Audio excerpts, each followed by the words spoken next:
And now, ladies and gentlemen, take it, Young. Delighted, Bob. Last week you had the fun of presenting Mary Martin to our Maxwell House audience for the first time. Now it's my turn. Mary, I'd just like to say that I thought you were every bit as good as Bob said you were last week.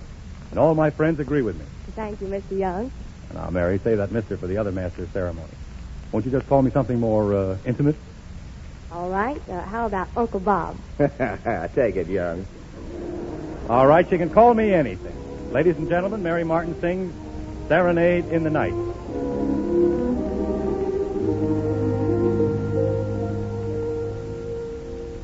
Serenade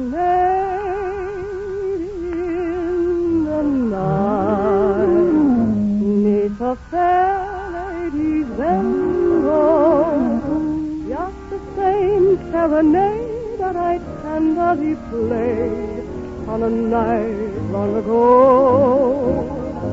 There were stars in the sky, and I sang 'neath the roses, but she gave not a sign that she'd ever be mine. My love story closes. Oh, why mustn't south wind be bringing it? Oh, why must my heart keep on singing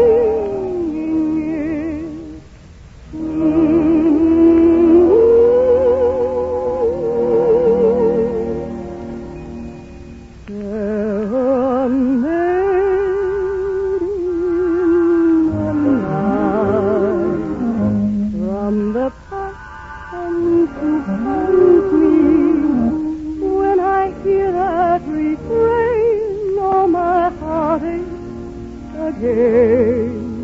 For that lost love of mine. Serenade in the night, 'neath a fair lady's window, just the same serenade that I tenderly played long ago. And I sang the roses, and she'd never be mine, so my love story closes. Oh, why must the south wind keep bringing it? Oh, why must my heart keep on singing, swinging the serenade in the night? From the past comes to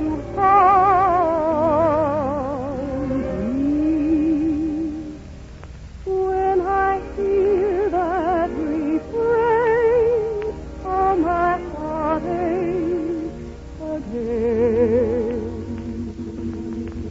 For that lost love